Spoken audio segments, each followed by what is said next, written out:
Jangan lupa subscribe YouTube channel Metro TV News dan jangan lupa nyalakan notifikasinya.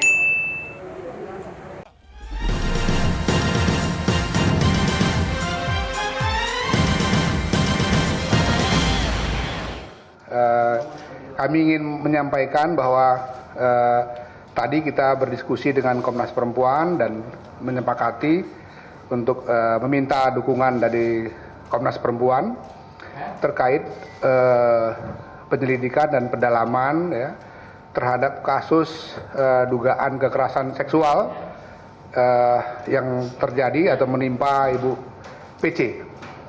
Sebagaimana berkali-kali sudah pernah kami sampaikan, kita meminta semua masyarakat untuk memahami ya, bahwa terkait dengan dugaan kekerasan seksual sebagaimana standar hak asasi manusia yang diakui di internasional maupun yang sekarang sudah diakomodasi dalam Undang-Undang TPKS, maka seseorang yang mengatakan dirinya atau kemudian sudah mengadukan dugaan kekerasan seksual itu kepada lembaga hukum, tentu saja harus diasumsikan bahwa orang tersebut adalah korban, diasumsikan dan diperlakukan sebagai bagaimana layaknya seorang korban itu. Karena itu, selama ini Komnas HAM dalam penyelidikannya sangat menghormati ada langkah-langkah misalnya yang sudah dilakukan, pendampingan kesehatan, pendampingan psikologi klinis dan lain-lain, dan tidak akan melakukan langkah apapun sebelum ada persetujuan, tidak saja dari Ibu PC tapi juga dari psikolog klinisnya itu. Kita menghormati semua itu. Perkara di luar orang berdebat segala macam, silahkan orang berdebat. Standar hak asasi harus diberlakukan oleh Komnas HAM sebagaimana mestinya. Nah, kemudian untuk langkah-langkah selanjutnya, karena kami melihat sudah ada kemungkinan bahwa mungkin kami sudah akan bisa nanti meminta keterangan dari Ibu PC untuk melengkapi penyelidikan kami, maka supaya agenda atau tindakan ini atau langkah ini lebih profesional, maka kami memutuskan lebih baik kalau kemudian kita juga mempercayakan Komnas Perempuan yang memang ranahnya ya, di dalam isu kekerasan seksual, lebih spesifik lagi isu perempuan. Pengalaman mereka tentu jauh dibandingkan kita semua dan itu ranah mereka. Karena itu kami meminta kesediaan Komnas Perempuan untuk membantu, mendukung bukan saja Komnas HAM tapi proses penyelidikan dan upaya mencari atau mengungkap masalah ini sebaik-baiknya. Itu.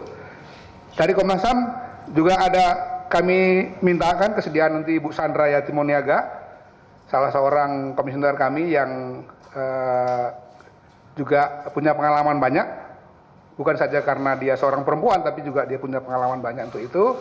Jadi nanti dari Komnas HAM akan diwakili oleh Ibu Sandra Yatimoniaga, dari Komnas Perempuan beberapa komisionernya termasuk Ibu Andi Yetriani selaku ketua. Mereka lah yang nanti akan melakukan langkah-langkah itu. Dalam rangka apa? Sekali lagi supaya standar asasi, norma asasi dan lebih khusus lagi sensitivitas terhadap korban itu bisa dipenuhi. Jangan sampai kita kemudian dalam rangka mengakukan satu upaya untuk menggali masalah tapi justru menimbulkan ketidaksensitifan kita terhadap isu hak asasi manusia. Sekali lagi demikian, ini yang mana dulu ini? Kita persilakan Bu Andi dulu ya. Nanti keterangan poin kedua yang mau kami sampaikan nanti saya persilakan Pak Anam. Silakan Bu Andi. Minta maaf agak digeser ya, lebih pendek habisnya memang. Pertama-tama saya mengucapkan terima kasih kepada Ketua sekaligus jajaran komisioner dari Komnas HAM atas kesempatan untuk kita langsung berjumpa dengan teman-teman media massa yang telah berkumpul pada siang hari ini. Komnas Perempuan menyambut baik dan tentunya mendukung upaya dari Komnas HAM untuk mengungkap kasus ini, termasuk juga mendukung dalam proses pemeriksaan Ibu PC. Seperti mungkin yang kawan-kawan media juga kenali, Komnas Perempuan memang telah berkomunikasi di awal setelah diminta untuk hadir oleh pihak Polda Metro Jaya. Tetapi seluruh proses penggalian informasi ini tentunya nanti akan kita kawal bersama dengan Ibu Sandra Moniaga yang telah diutus, dan untuk Komnas Perempuan timnya nanti akan kami informasikan berikutnya.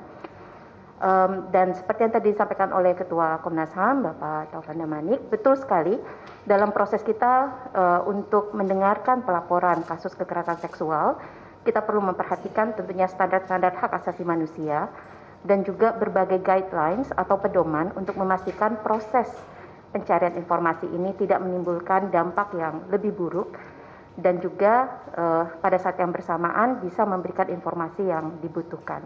Komnas Perempuan tentunya selama ini berkoordinasi dengan berbagai pihak, dan karena itu kami sangat mengapresiasi sekali lagi dan menyambut baik langkah yang diambil oleh Komnas HAM, di mana kedua lembaga nasional HAM ini bisa bekerja sama dan semoga ini menjadi presiden yang lebih baik bagi kerja-kerja berikutnya di masa depan. Saya pikir itu dulu, karena langkah-langkah lanjutannya akan disusun dalam koordinasi bersama dengan Komnas HAM. Terima kasih. Pak Anam, poin yang kedua. Ya, pertama-tama memang mempertegas saja pelibatan teman-teman Komnas Perempuan dan Bu Sandra. Jadi memang mekanismenya tetap dalam mekanisme kami. Ya, kami berusaha dengan sangat keras untuk tetap akuntabel dan transparan. Namun demikian, memang jika dibutuhkan karena kebutuhan-kebutuhan sesuai dengan Undang-Undang TPKS, ya model pengumumannya kapan diambil keterangan dan lain sebagainya bisa setelah peristiwa terjadi, gitu ya. Jadi ini untuk semata-mata untuk kepentingan bagaimana proses khususnya terkait kasus tersebut dalam dimensi Bu Putri bisa berjalan dengan sebagaimana mestinya, menghormati prinsip-prinsip hak asasi manusia. Lah, yang kedua, ini agenda kedua ya, update bahwa tim saat ini melakukan dua hal. Hal yang pertama memang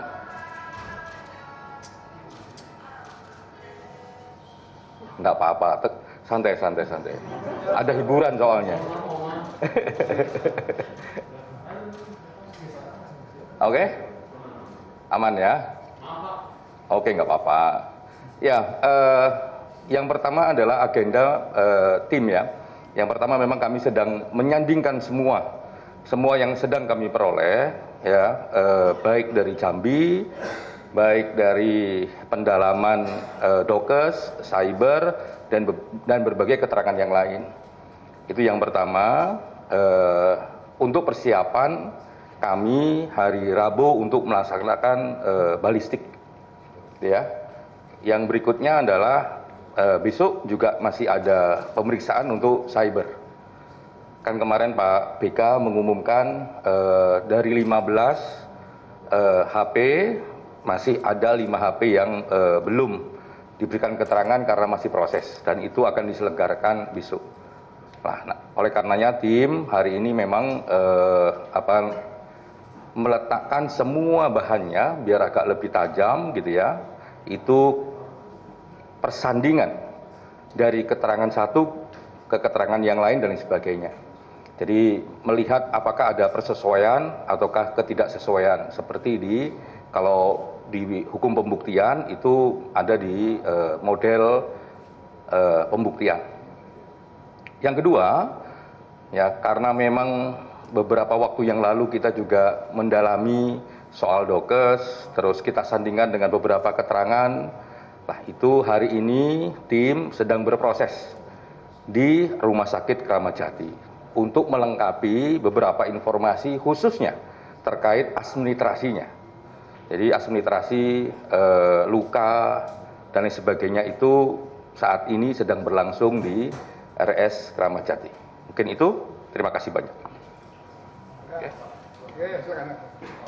Spesifik ke Komnas Perempuan, ingin nanya kan saat ini kalau kasus peristiwa kematian Brigadir ini kan ada dua laporan. Pertama, dugaan pembunuhan berencana oleh keluarga. Kedua, ada kasus dugaan pelecehan seksual. Sementara dari satu kasus ini yang mulai bergulir dan ada tersangka adalah kasus dugaan pembunuhan berencana. Komnas HAM sendiri berdirinya di mana? Apakah memang kasus perempuan mendorong adanya dugaan pelecehan seksual itu benar? Jadi bagaimana di Komnas Perempuan, sementara di kepolisian yang bergulir masih dugaan pembunuhan berencana itu? Atau untuk berusaha untuk mengesampingkan kondisi korban yang posisinya di situ? Ya, Komnas HAM atau Komnas Perempuan yang jawab? Baik, saya menjawab. Begini teman-teman, saya pikir Komnas Perempuan dalam posisi yang di satu titik kami adalah juga pengemban mandat dari Undang-Undang Tindak Pidana Kekerasan Seksual. Karena itu yang menjadi mandat paling utama kami adalah memastikan bahwa berbagai hak yang dimiliki oleh pelapor, dalam hal ini pelapor korban, itu bisa terselenggara. Nah, bagaimana prosesnya berjalan dari proses pengaduan dan proses hukumnya, saya pikir itu lebih penting untuk ditanyakan kepada pihak kepolisian. Saat ini, bersama dengan Komnas HAM, kita tentunya akan mendukung upaya untuk memperoleh informasi-informasi yang memang dibutuhkan di dalam proses pemeriksaan oleh Komnas HAM. Itu saja sebenarnya. Ya.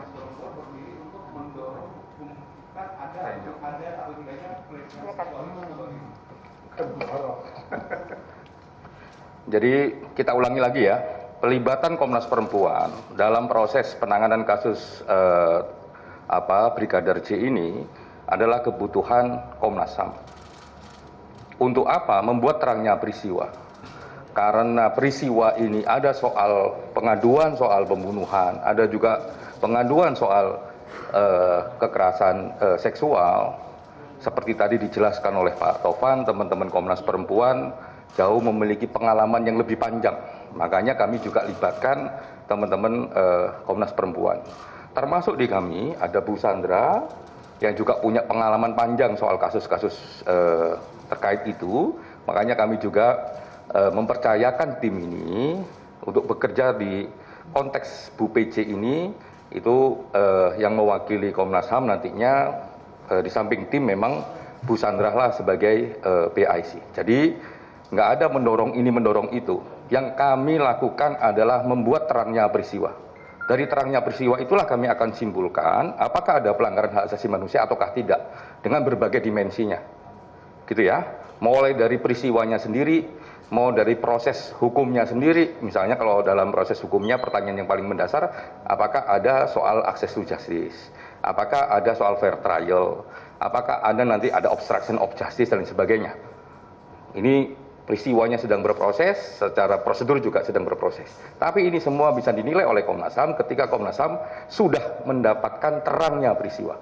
Dari terangnya peristiwa, dari konstruksi peristiwa, menimbulkan terangnya peristiwa, ditarik kesimpulan, disitulah akan kami nilai apakah ada pelanggaran hak asasi manusia ataukah tidak. Nah, pelibatan teman-teman Komnas Perempuan dalam dimensi itu. Jadi kami berdua ini dalam dimensi untuk melihat sebenarnya apakah ada pelanggaran hak asasi manusia ataukah tidak. Soal ada proses hukum yang sudah menyatakan ini 338, 340, kami hormatin proses yang ada di kepolisian, di teman-teman penyidik. Tapi seperti komitmen kami di awal bahwa kami berdiri dan bekerja dalam skema hak asasi manusia. Terima kasih. Ya, Pak Topan mau tambahan? Pak Anam, soal pemeriksaan hari ini kan katanya di Rumah Sakit Kramat Jati, tapi kan awalnya belum disampaikan lokasinya. Itu pertimbangannya apa sih Pak? Dan sejauh ini tadi sudah apa saja dilakukan, boleh ditegaskan lagi? Iya, kadang-kadang memang sebuah proses gini. Semangat dari kita semua di sini, terutama Komnas HAM dan termasuk juga Komnas Perempuan adalah semua proses yang kami lakukan harus akuntabel dan transparan. Karena akuntabilitas dan transparansi itu mengindikasikan bagaimana proses itu berjalan dengan baik. Tadi memang kami sampaikan bahwa kami sedang berproses menuju suatu tempat, gitu ya. Biar tidak ada proses ini berjalan dengan maksimal dan lain sebagainya, baru hari ini kami nyatakan sore ini bahwa ada tim yang berjalan dan bergerak, berproses, dan sampai jam ini sedang berproses di Rumah Sakit Kramat Jati, khususnya terkait pendalaman dan kelengkapan administrasinya. Terima kasih.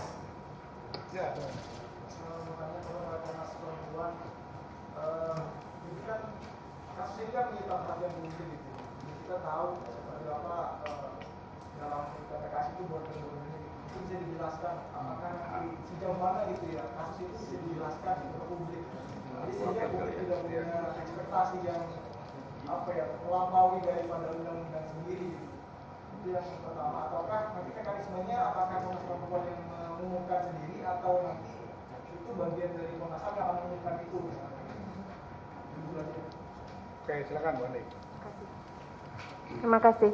Kalau kita membaca Undang-Undang Tindak Pidana Kekerasan Seksual ya, salah satu kerangka kerja yang membedakan dia dengan hukum pidana yang lain adalah memastikan bahwa upaya pemulihan dari pelapor dan korban itu berjalan seiring dengan proses hukum yang ada.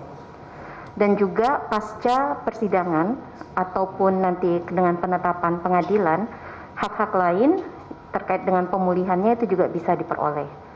Tentunya di dalam tindak pidana kekerasan seksual undang-undangnya tersebut juga mensyaratkan adanya koordinasi lintas penyedia layanan yang dalam hal ini bisa diselenggarakan oleh pihak-pihak yang memang langsung dirujuk di sana. Dalam proses pemeriksaan juga ada pedoman yang sangat tegas tentang bagaimana melakukan penyelidikan, termasuk misalnya mengupayakan agar pihak penyidiknya adalah orang yang berjenis kelamin sama dengan korban, yang dimaksudkan untuk mengurangi kemungkinan penahanan informasi karena merasa malu, segan, lain-lain gitu ya, karena jenis kelamin yang berbeda misalnya. Juga kalau teman-teman lihat di dalam Undang-Undang Tindak Pidana Kekerasan Seksual memang mensyaratkan agar aparat penegak hukum maupun penyidik yang terlibat di dalamnya, bahkan para pendamping, ini adalah orang-orang yang memang sudah memiliki pengalaman untuk melakukan pemeriksaan kasus kekerasan seksual. Karena diharapkan akan pola pertanyaan misalnya itu tidak akan kemudian justru membebani dalam artian membuat trauma yang berulang dan lain-lain. Sekalipun sekali lagi tentunya ada informasi-informasi kejelasan yang perlu kita peroleh. Nah, ini semuanya nanti bisa dibaca secara terang benderang. Tentunya kami akan mendiskusikan lebih lanjut secara teknisnya seperti apa, termasuk juga soal pengumuman-pengumuman yang ada. Komnas Perempuan tentunya akan sangat menghormati ruang koordinasi dan juga kesepakatan yang dilakukan antar tim Komnas Perempuan dan Komnas HAM.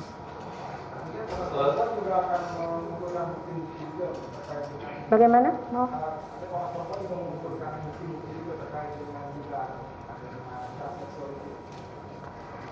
Nanti akan sesuai dengan koordinasi kita bersama ya antara Komnas HAM dan Komnas Perempuan. Tapi tentunya kita juga sudah bisa melakukan upaya koordinasi sesuai dengan Undang-Undang Tindak Pidana Kekerasan Seksual, karena pemeriksaannya kan juga sudah dilakukan beberapa kali dari pihak kepolisian ya misalnya. Jadi langkah-langkah yang nanti lebih tepat dalam proses penggalian informasi ini akan kita diskusikan lebih lanjut dengan Komnas HAM dan tim. Sedikit Mbak, kegiatan saja setelah dilibatkan oleh Komnas HAM dalam penanganan kasus ini, apa saja langkah awal yang dilakukan? Kemudian apakah juga sudah akan mengagendakan bertemu dengan kebijakan belakang? Saya pikir kami tetap akan koordinasi, tapi jika ada informasi lebih lanjut saya serahkan kepada Ketua PIC. Berarti sebelumnya sudah lakukan pemeriksaan dan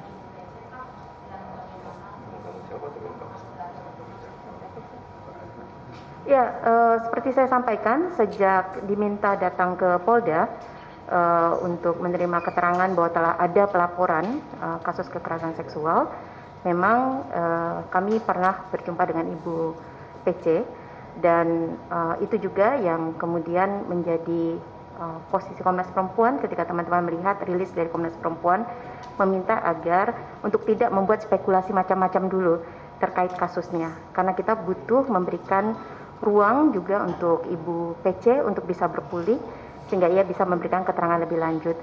Kawan-kawan perlu dipahami, Ibu PC posisinya adalah perempuan berhadapan dengan hukum ya, dalam posisi kasus pelaporannya sendiri sebagaimana dilindungi di dalam Undang-Undang Tindak Pidana Kekerasan Seksual. Karena itu tentunya spekulasi-spekulasi seperti ini buat kami tidak akan membantu proses pemulihannya. Jadi sekali lagi saya tegaskan bahwa memang kami pernah berjumpa dengan Ibu PC untuk bisa mengetahui kondisinya. Nah, kalau untuk itu nanti dalam koordinasi dengan Komnas HAM saja. Bu Andi, tadi disebutkan bahwa dalam pembahasan ini Komnas Perempuan untuk melakukan sebagai perempuan yang berhadapan dengan hukum mendapatkan peradilan, akses untuk peradilan itu. Sejauh ini setelah bulan bergulir kasus ini, apakah Komnas Perempuan melihat Ibu PC sudah mendapatkan hak-haknya sebagai korban yang berhadapan dengan hukum, sebagai orang yang berhadapan dengan hukum, dalam arti sebagai korban terduga pelecehan seksual? Kalau sebetulnya kan kalau kita membaca Undang-Undang Tindak Pidana Kekerasan Seksual, dia tidak hanya membincang soal proses hukumnya saja. Beberapa hal yang harus dilakukan ketika korban atau pelapor sangat terguncang, maka langkah-langkah awal seperti dukungan psikologi itu menjadi sangat penting. Kami mengamati bahwa upaya untuk memberikan kekuatan psikologi supaya Ibu PC bisa kemudian melewati situasi-situasi yang sangat sulit itu sebetulnya telah dilakukan. Dan memang saat ini kita juga bisa melihat bahwa kondisi beliau kemarin kan juga sudah hadir di muka publik ya. Tapi memang sekali lagi saya ingin menegaskan bahwa upaya untuk pemulihan korban itu lebih kompleks dari yang kita perhatikan. Jadi tidak bisa karena semata-mata misalnya hadir di publik terus kita mengasumsikan bahwa semua hal baik-baik saja atau sudah baik-baik saja. Nah inilah yang akan menjadi bagian dari diskusi kami dengan tim dalam proses pemeriksaan berikutnya. Oke ya, tutup ya. Nanti kalau ada doorstop aja. Ya, terima kasih semua ya.